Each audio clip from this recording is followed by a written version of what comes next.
Okay, Prynhawn da bawb, croeso cynnes iawn i'r lansiad cyfres newydd o lyfrau a Cymdeithas Civil gan Wizard. Good afternoon, everybody. A really warm welcome to the launch of Wizard's Civil Society and Social Change book series launch. My name is Paul Cheney, and I'm joined by my colleagues and fellow book series editors, Professor Ian Rhys-Jones, the Wizard Civil Society Programme Director from Cardiff University, and Professor Mike Woods, Wizard Co-Director at the Centre for Welsh Politics and Society at Aberystwyth.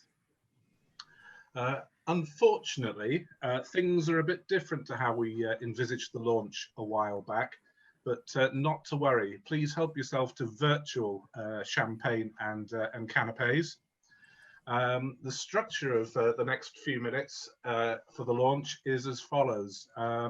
We'll provide a brief overview of the book series, and following that we'll turn and ask each of the authors and editors if they'll give a brief overview of their books, and then we'll have 10 minutes or so for each title for questions from you.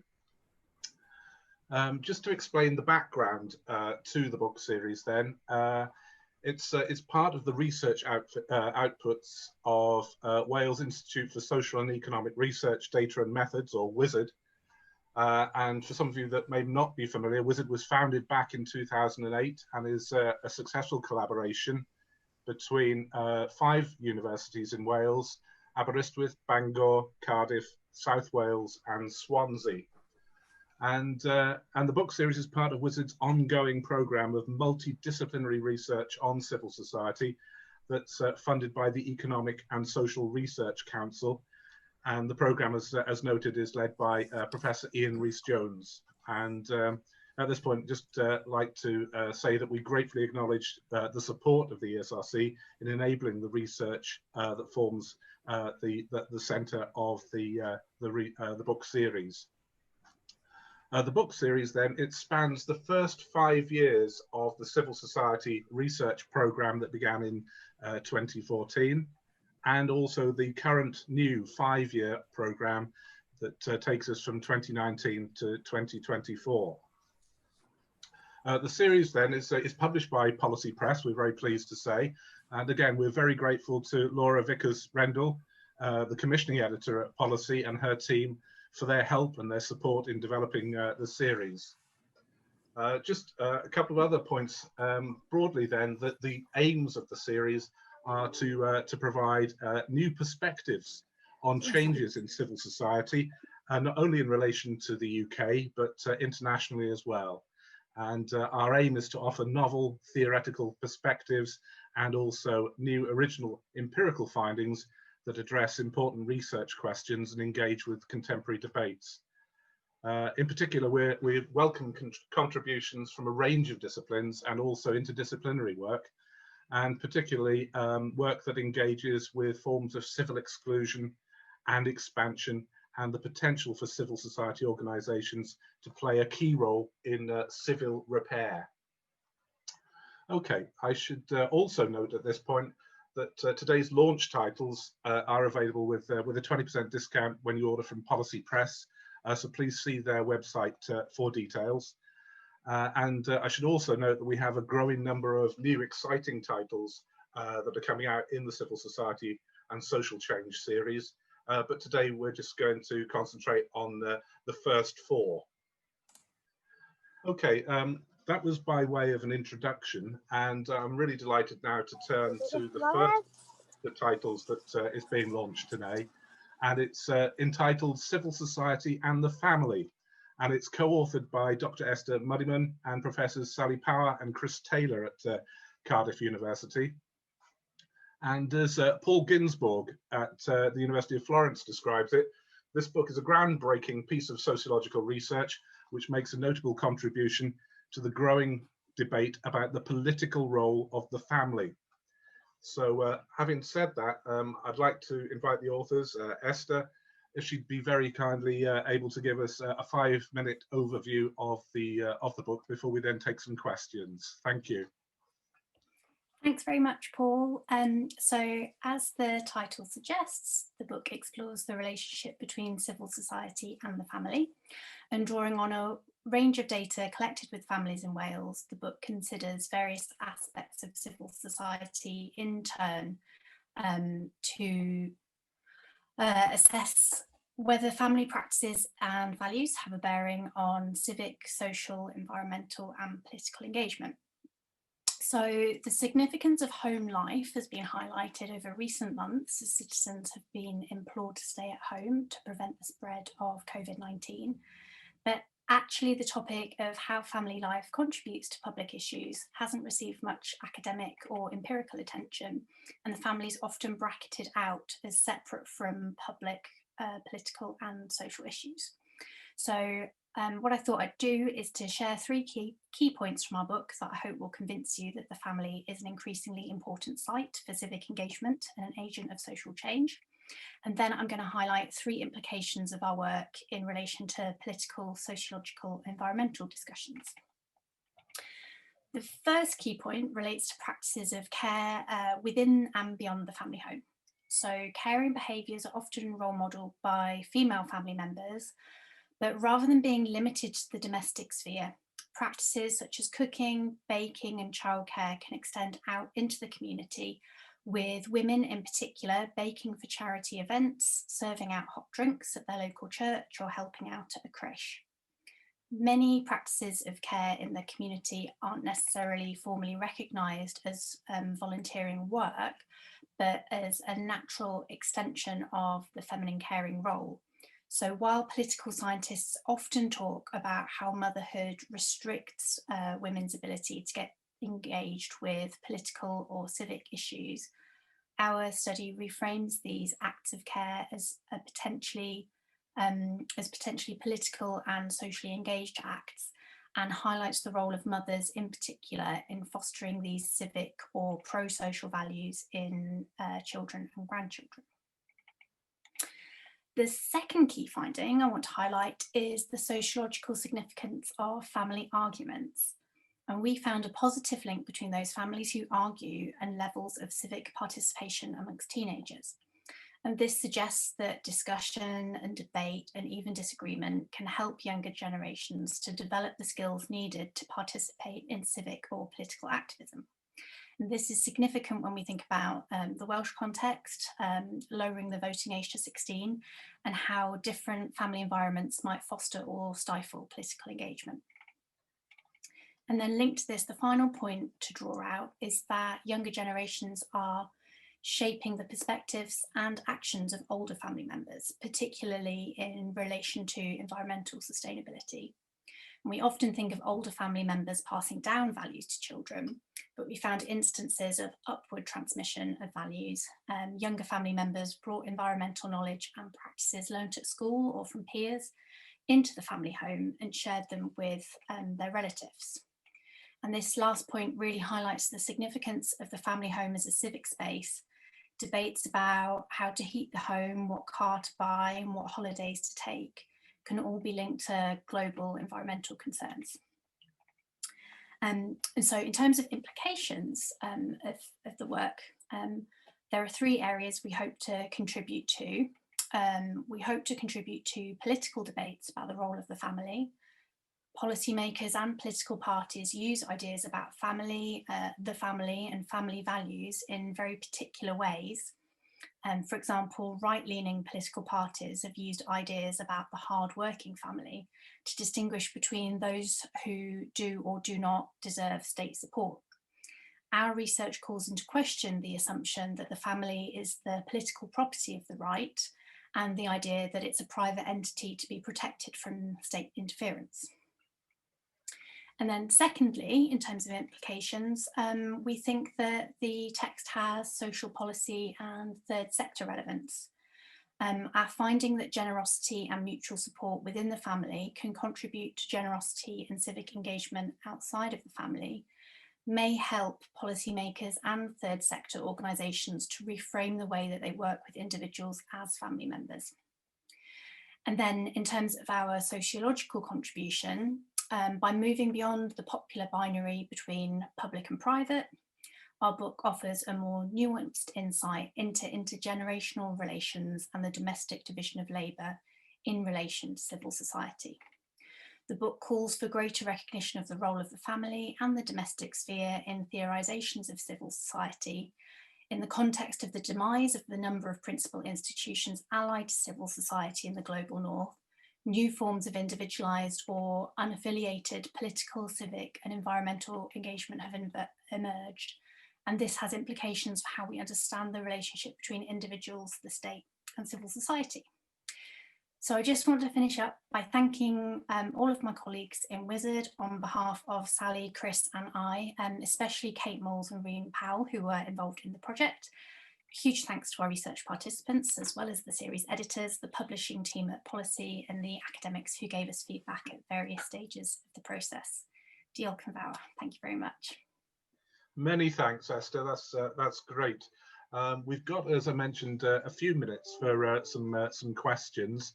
If you click on the participants tab at the bottom, you can raise your hand. Perhaps if you've got a question, then I can see who's got a point that they would like to raise. Whilst you're thinking of a question, Esther, Chris, Sally, maybe I could start with one. Could you say a little bit more perhaps on the role of universities in fostering civic engagement? What makes some better than others, perhaps? Yeah, well, I might talk a little bit about that when I talk about the life course book, but I think clearly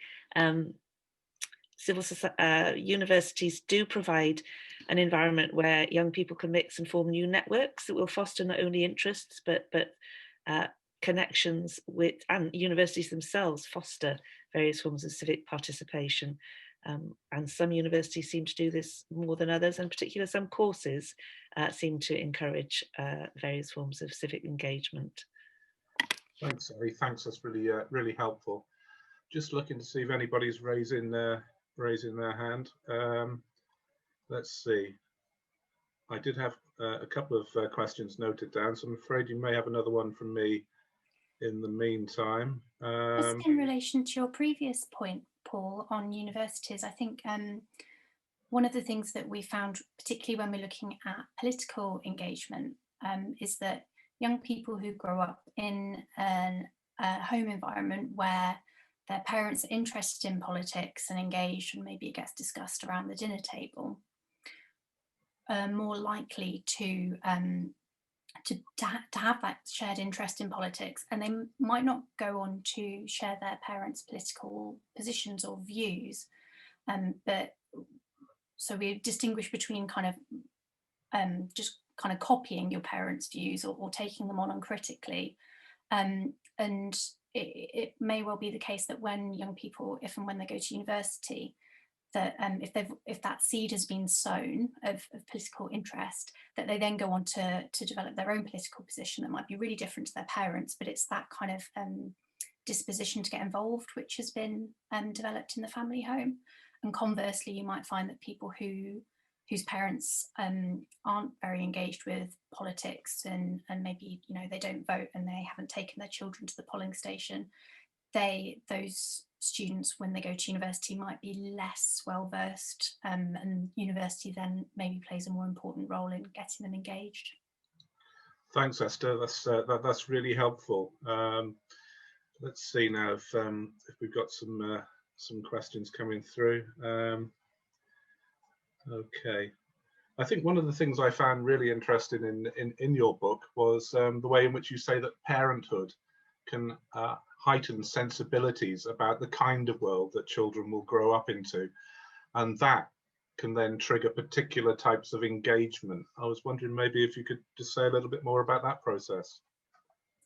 Yeah, I think that's something that we draw out on more in the edited collection that Sally's going to talk about, and we look at parenthood as a specific phase in the life course, and there's lots of studies that show that particularly for women, you become much busier as a parent, that, you know, your routine gets turned on its head, and that for both parents it's a massive change. But traditionally, women have taken more time out of the workforce and have done more of the domestic work associated with childcare.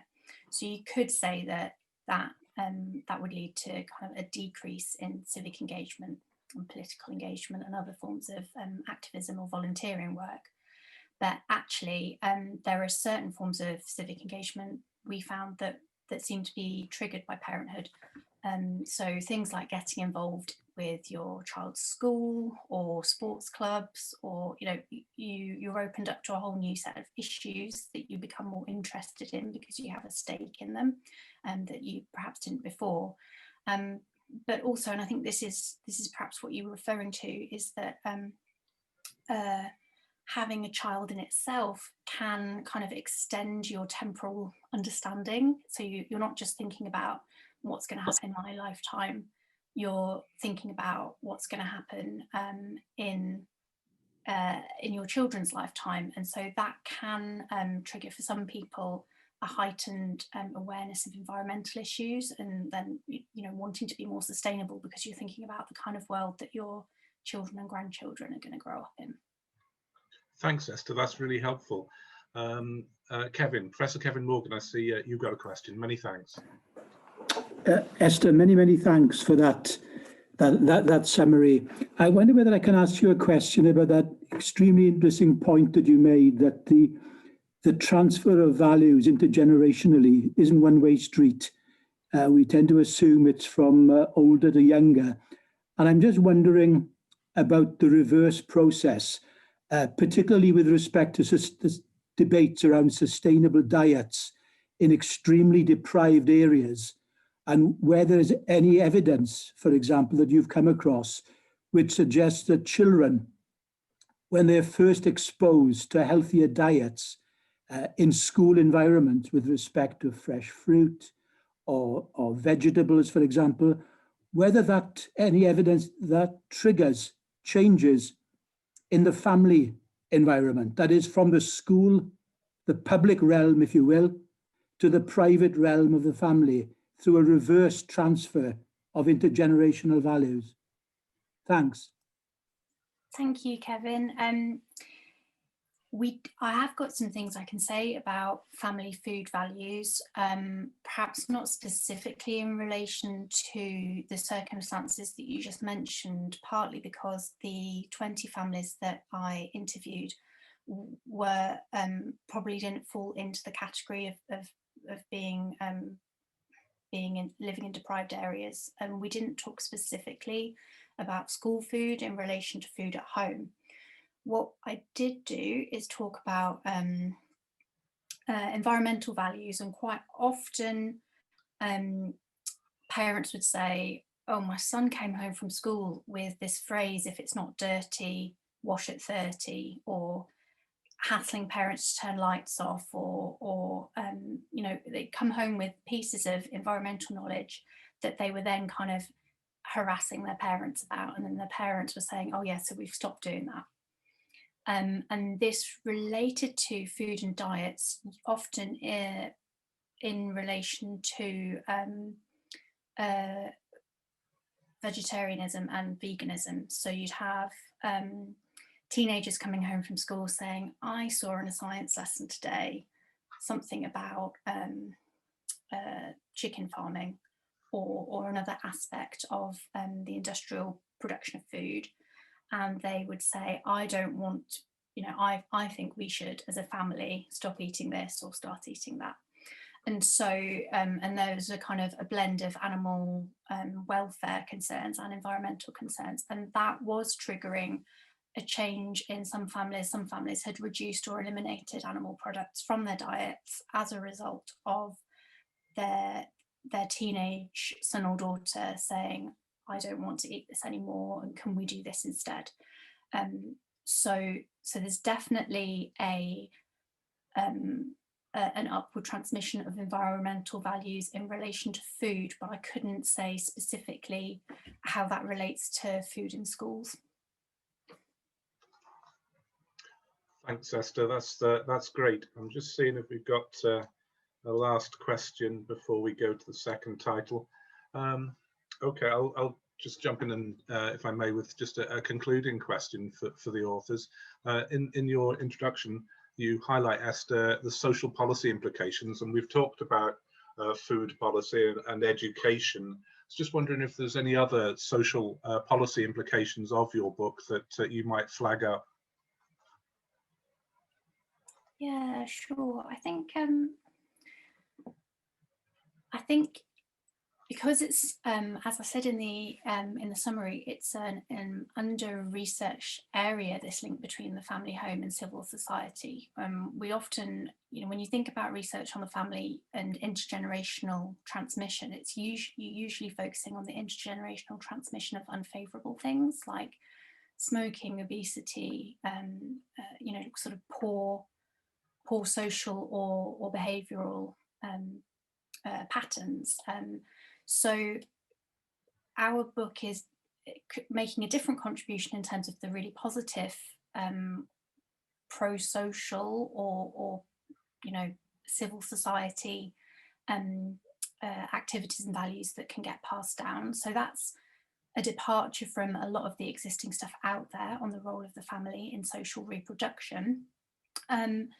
In terms of social policy implications, I think you mentioned educational policy, and I think that when we understand what's going on in some families that might not be going on in other families, that it enables or limits young people's ability to get involved in civil society.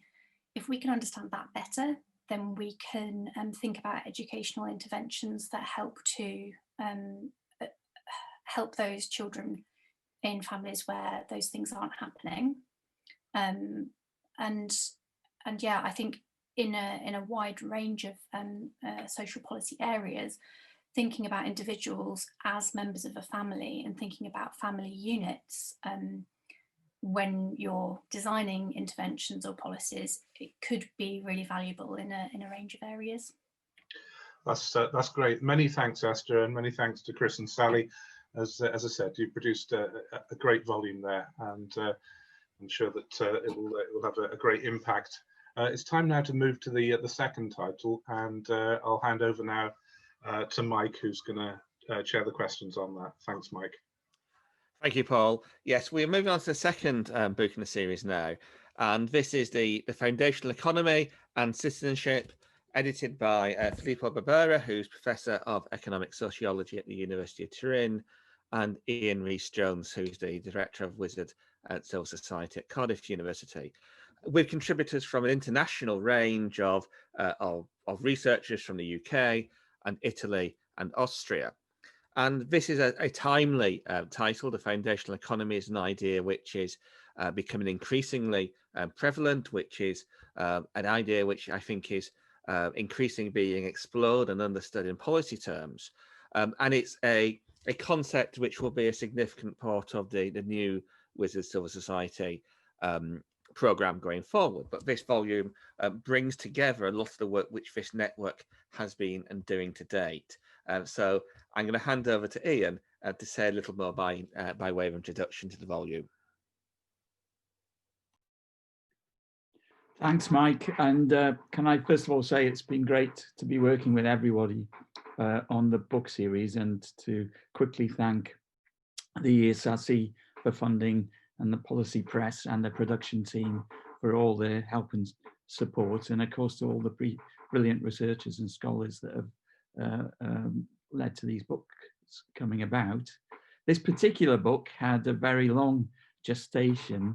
We'd been working as a network or a collective for many years under the guidance of Mick Moran and Carol Williams, and that led in 2018 to the publishing of the Little Foundational Economy book, which synthesized much of the thinking and research up till then. But while working on that and over a series of meetings, we began to pull together ideas that specifically examined the relationship between the foundational economy, citizenship, and civil society, with the aim of publishing this edited collection. Now, it was Filippo Barbera was my co-editor on this, and I'm really pleased that Filippo's here today.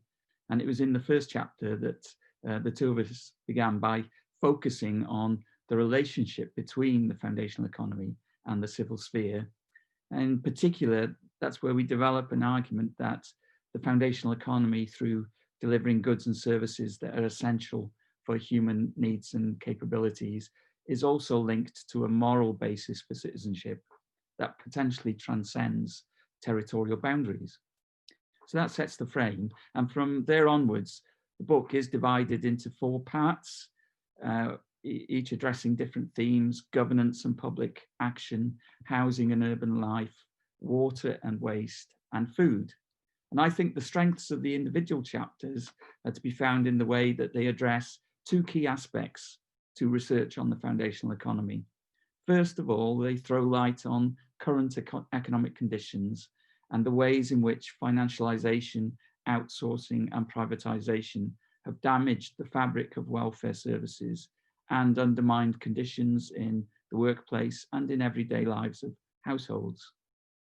And second, they critically examine alternative solutions to the current economic crisis. So I'm going to very quickly give you a brief outline. In chapter 2, David Archidiacono and Ivana Pais address the growing sphere of platform cooperativism, and I'm really pleased that Wizard is taking research into that area forward. In chapter 3, Leonard Planck considers different forms of public ownership as a means of developing a common good agenda. And in chapter 4, Sandra Busso and Joselle Dagnes explore paradoxes and tensions within the non-profit sector in the context of the long-term economic crisis. In chapter 5, Julie Froud, Mike Hudson, Sukhdev Johal, Huawei, and Carol Williams take a comparative historical perspective to successive periods of planning in Greater Manchester, and drawing in on lessons from Vienna and Bologna, set out an alternative to developer-led regeneration through the possibilities of a civic future for Manchester. In chapter 6, Massimo Briccocoli and Angelo Salento focus on housing and urban land policies in Italy, and they set out how there's been a decline in housing policies since the beginning of the 21st century, and how urban rent has been transformed and financialized, before setting out recent radical experiments that counteract rent seeking and promote the social use of public heritage. In chapter 7, Dario Minervini focuses on waste management policy in Italy and concludes that a foundational economy approach to waste can be based on a co-productive relation between science, expertise, and all the actors of a network, including institutional agencies, citizens, and civil society actors. In chapter 8, Sergio Marotta and Ferdinando Spina present a comparative analysis of the movements for public water in England and Italy, and highlight attempts in both countries by active citizens and responsive institutions to strengthen social justice and ensure sustainability in the water supply. In chapter 9, by Fabio Mostacchio, here we look at the role of citizens and civil society organizations in food supply chains, and he demonstrates the potential contribution of solidarity purchasing groups to the development of the foundational economy. And in chapter 10, Kevin Morgan sets out the case for exceptionalism in the relationship we have to food, as food makes a unique contribution to the well-being of people and the planet alike, and is therefore inextricably linked to the concept of a moral economy. And the example Kevin uses of organizing school meals in Oldham gives a powerful basis to arguments for a moral economy and for foundational economy policies to be a form of political practice aiming for socially and environmentally sustainable food systems. And in the conclusions, Philippe and I argue that a foundational economy approach needs to take citizenship seriously and not treat it just as a bundle of rights that people somehow own and can point to as theirs. Instead, we argue that there is an ethical core to citizenship that recognizes codependence and solidarity, as well as individual autonomy. And we distinguish between the active and activist parts of citizenship, drawing on examples from local activism to work on grounded cities. And finally, we put forward a research agenda for the foundational economy that envisages citizenship as defence and management of the commons. And we very much hope that many of the work packages we have in the new ESRC Centre will be able to take some of those ideas forward, enrich them and develop them. I very much hope you all enjoy the book. It's something I think you can dip into because there are so many sections. So if you're particularly interested in housing or particularly interested in food, I think you can get a lot just out of individual chapters. But I think it's also strengths are also in the comparative perspectives it provides. And I do hope it advances our thinking on the relationship between the foundational economy, citizenship and civil society. Thank you. Diolch yn fawr. Joachim, thank you very much. So I'd like to open this up now for questions. And if you are unfamiliar with the technology and how to ask questions, if you move your cursor to the bottom of the screen, you should see a little tab there saying participants. And if you click on that, you'll get a list of participants. And in that list, there is the option, a little blue hand, to put up a blue hand. So if you want to ask any questions, please do use that option to put up your hand, and remember to take it down once your question has been asked. So whilst people are thinking about questions and doing that, let me start, because this is it. I mean, this is a very helpful book. I think there's lots of us who are coming across foundational economy being mentioned and being discussed, and I think this is a very good reference to explore some of these ideas in the context of them in a bit more detail. One of the things I wanted perhaps to ask a bit more about is the relevance of scale, or issues of scale when it comes to foundational economy, because you mentioned, Ian, that this may lead us to think about entitlements and so on beyond the territorial state, but equally there's a lot in this volume about civic activity and local activity, and I wonder how the foundational economy might make us think about the scales of organisation and mobilisation, and how it might lead us to think differently about the scales at which governance is performed. Thanks, Mike. A really good question, and I don't think I'm going to get an answer in within the time available. I think one of the things we're very careful to try and address within the book is how we need to avoid the local trap within foundational thinking. So while local supply chains are really important, we still live in a globalized world, and it's important not to see foundational thinking as just about localism.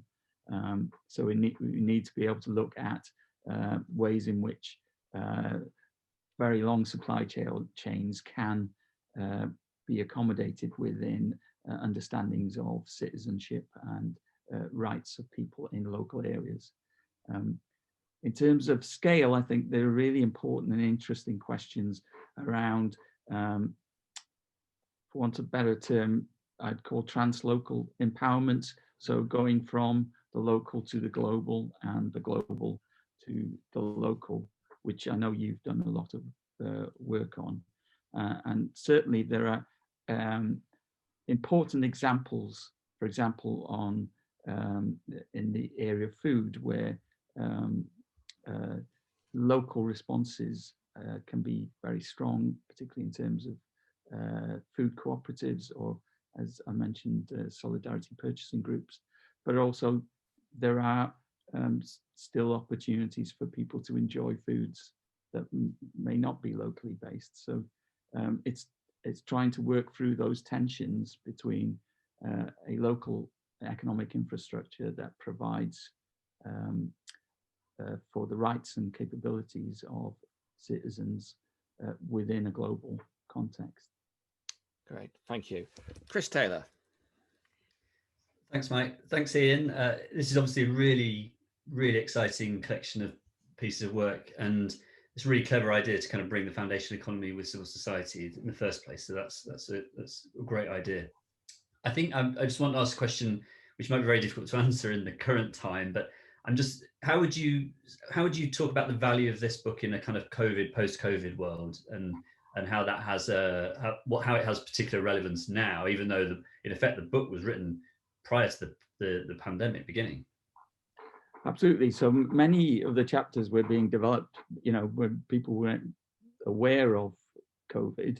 But I think a good starting point is not in this book, would be the work that Carol Williams has done on the public health system in England. So many of the framings that people have used in this book have been used there to demonstrate the fragility of the public sector before COVID hit. And so critiques around financialization and outsourcing and privatization, which run through this book, have now been developed to show in that case how there was a lack of buffering within the public health system, so that the system was left fragile and exposed to a crisis. So I think one of the ways in which some of this thinking can be taken forward is by looking at understandings of crisis and responses to crisis, and how economic and social relations that are based on clearer understandings of citizenship might prepare us better for future crises, because hopefully COVID goes away, but there'll be other things coming at us. Thank you. And just looking again, if there's further questions, please do put your hand up. But let me pick up another aspect here, which is you mentioned again, Ian, that there's a strongly comparative element of the examples in here, and this is largely UK and Italian authors, and there's case studies from both the UK and Italy in here. I wonder if you could reflect a bit on actually, that comparison of the UK and Italy, and particularly perhaps are there things which Wales can learn from the experience of Italy? Well, I think it works both ways. I'm sure it does, yes. So I wasn't mean to suggest they can't learn from us. No, I was thinking more of people in Wales being the recipients of this. Well, I think there are really interesting things in individual chapters, like the way in which the third sector is organised in Italy. It's very different to Wales, but by undertaking social network analysis, the researchers were able to demonstrate the ways in which people were interconnected within the third sector. In other words, people who are on the boards of certain third sector organisations could also be found in other institutions. So I think in terms of learning about scholarship and research, there are some ideas there about how would we approach studying the third sector in Wales, how we might look at elites in Wales, for example, in terms of how those networks have developed over time. I certainly think there are examples like solidarity purchasing groups, and I mean Kevin will know a lot more about these things than I, but there are lessons, not just in Italy, but if we look across to the Basque Country, where we could look at strengthening food supply chains within Wales in a way that would benefit citizens and would be linked to things like the Wellbeing Act.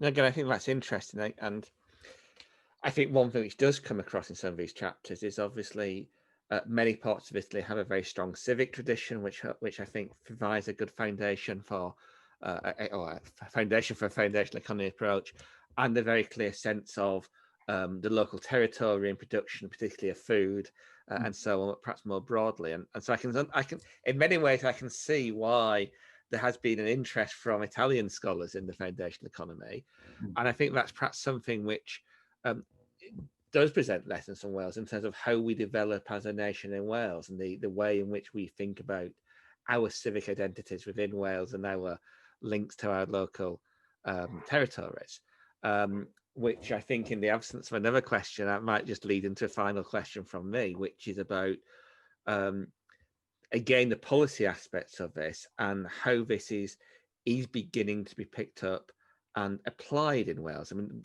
taking this is an excellent academic volume, but the potential of the foundational economy is very much a real potential in terms of its application.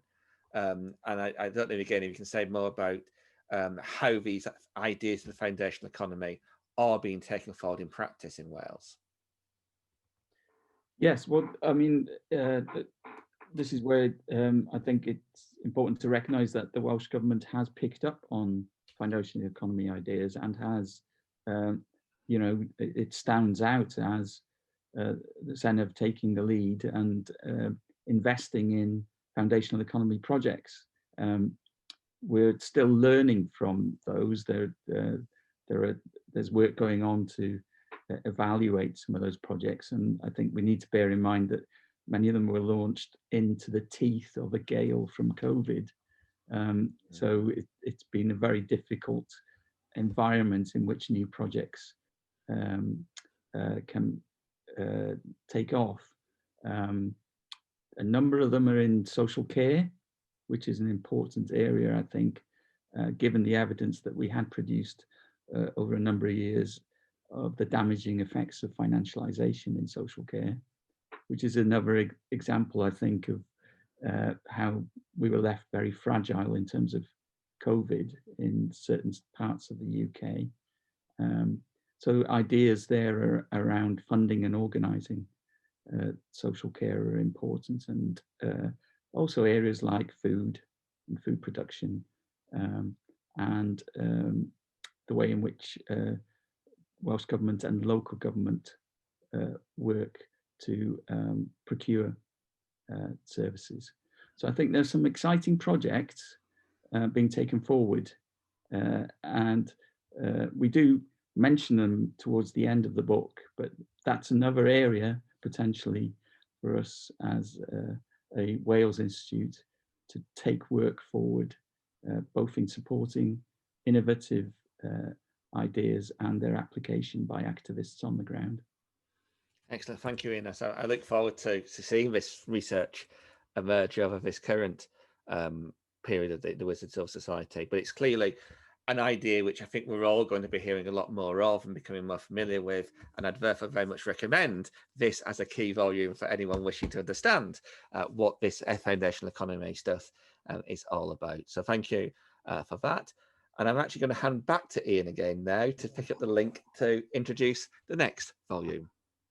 Yes, so it's a great pleasure. I don't know if you can see that. It's getting quite dark in my room here, but it's a real pleasure to introduce the next title, which is Civil Society Through the Life course, which is edited by Professor Sally Power and brings together a number of really interesting projects that address civil society from young people, from experiences as people graduate, to grandparenting, to retirement, and relationships across the generations. And I was really pleased that this proposal for this book when it came in, because really looking at civil society from a life course perspective, I think is so important, so that we can look at intra and intergenerational change. So I won't say any more, just a delight to introduce Sally to say a bit more about the book.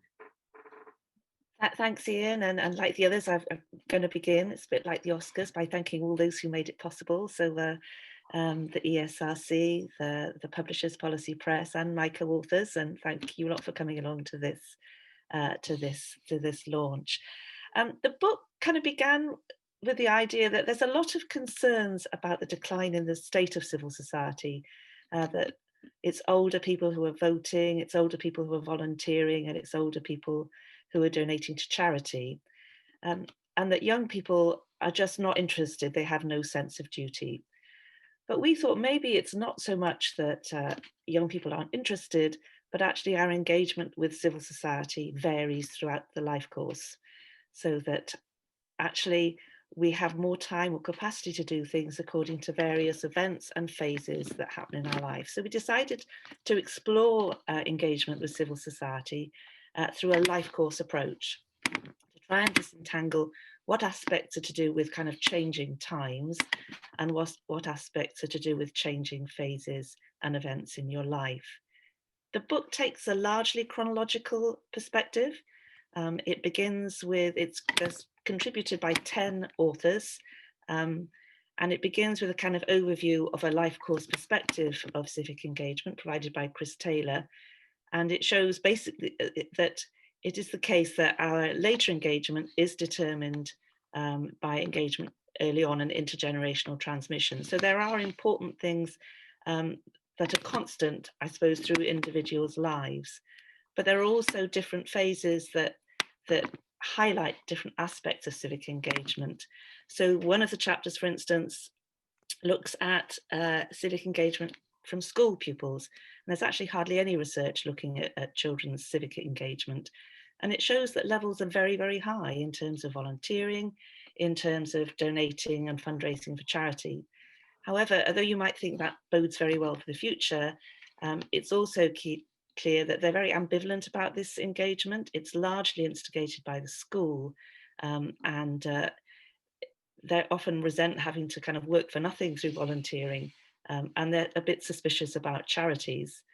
So it may well drop off, and certainly when we look at what happens at university, and there's an excellent chapter by Karen Evans and colleagues, which looks at the variable extent to which students initiate civic engagement while they're in university, or just carry on through from what they were doing at home. And there is evidence, as I mentioned earlier, that some universities appear to be better at doing this, particularly the more elite and Russell Group universities. And some kind of courses, not surprisingly, seem to foster greater civic engagement among students, particularly those on the kind of arts and humanities and social sciences. In terms of parenthood and grandparenthood, this has a complex relationship with civic engagement because on the one hand, you've got more time pressures, but on the other hand, you have, as Esther indicated, greater kind of sensibilities about the kind of world that you want your children and grandchildren to grow up in. And Esther Muddiman and Jen Hampton have contributed a chapter looking at parenthood and grandparenthood, which highlights these tensions and the changing way in which parenthood affects civic engagement. The last part of the book looks at various kinds of civic engagement with people, they retire, and it's really complex to kind of work out. Volunteering is a very variable activity, and there's so many different definitions. And Martin Hogebrocker explores how difficult it is to map out and how variable rates of volunteering are amongst elderly populations. A chapter by Jess Healy and colleagues explores retirement in various organisations in Wales, and shows that really there's a blurring of the boundary at retirement between work and leisure, and that a lot of the voluntary activities that people do are very, very close to work. And there's a sort of professionalisation of volunteering for retirees, which is potentially problematic. And finally, there's a fascinating chapter at the end by Rhian Powell, which explores how people balance the competing claims of charities and family when they think about where to leave their money, and the kind of legacies that they want to leave behind. So I just think it's a really fascinating area. It shows how complex the relationship is between life course events and civic engagement, and I'd highly recommend it. Brilliant. Thank you very much, Sally. We've got a little time for questions. While people are thinking about questions, one thing that struck me about the book and the life course perspective is that it allows a way of looking at how volunteering and civic engagements can be affected by those intergenerational relationships. And I just wonder whether you thought there are kind of push and pull factors that go in different directions. So you might have children, which encourages you to go out to volunteer because you're doing stuff with those children and those networks encourage it. But at the same time, you have less time to do volunteering because you're looking after children. And I'm sure this is gendered, but was there evidence of these kind of things working in opposite directions, if you like? Oh yeah, yes, I think there are. It's kind of, it both fosters and hinders different kinds, not just the different amount, but different kinds of things. So yes, if you're a parent, you're more likely to do voluntary activities that support, I don't, for instance, like helping out at a children's sports event or things like that. And that also raises interesting questions about whether voluntary activity is altruistic or self-motivated. And of course, we see both of these. Martin's chapter shows how with if you're elderly, the older you are, the more likely to volunteer for an age-related charity. So that there is a close relationship between the kind of charitable work or voluntary activity you're doing